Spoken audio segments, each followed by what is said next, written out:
Let's turn to China now. It has reported its highest ever daily number of COVID infections. That's despite stringent measures designed to eliminate the virus. More than 31,000 new cases were recorded for Wednesday. Now, almost 3 years into the pandemic, China's zero COVID policy is still in place. There are snap lockdowns, mass testing, also travel restrictions, and they continue to cause disruption to daily life and the economy.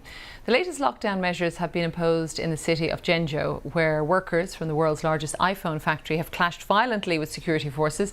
That's over COVID-related pay and conditions. Let's go live to Hong Kong now to Primrose Reardon, who is the Financial Times South China correspondent. Great to have you with us. Thanks for joining us. Perhaps give our viewers an idea, Primrose, of the scale of the lockdowns, because, you know, we're seeing pictures from the World Cup, people hanging out together in huge crowds, no masks, no preconditions, but it's a different story in China.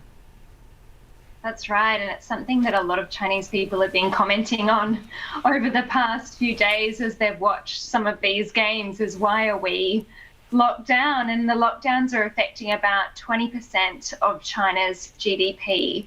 So we've got cities from Guangzhou to even a big district in Beijing, another city outside of Beijing, which is huge, as well as Chongqing, which is in southwest China.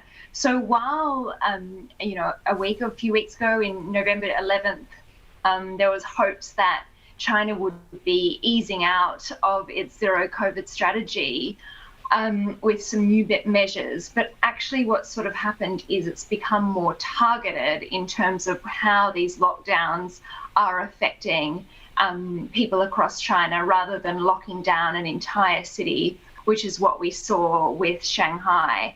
So lockdowns are still happening, and while there had been hopes of maybe a slow but messy exit out of zero COVID, perhaps as soon as this year, what we're seeing now is authorities go in and actually try and still repress the virus, which is what we've seen in Chongqing, for example, where the zero COVID enforcer has been sent by the central government. Sorry to interrupt you, Primrose. I was reading a little into it, and as you will know, vaccination levels are lower than other developed nations. One of the figures I saw was only half of people aged over 80 have their primary vaccination. Why is that?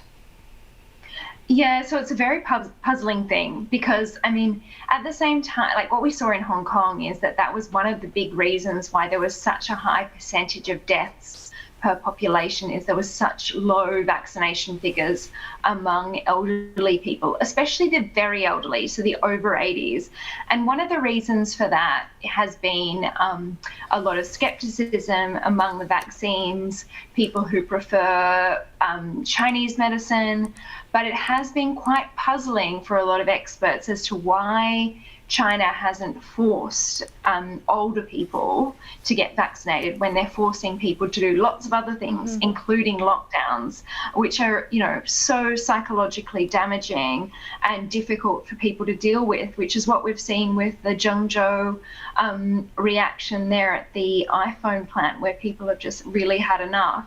So when the focus has been completely on containment, the question is it whether or not the focus hasn't really been enough on the vaccinations in order to allow for that speedy reopening. Yeah, really interesting. And I suppose with those cases, if they are so high, there will be questions asked about ramifications for the rest of the world. We'll get into that next time. Primrose, thanks so much for joining us.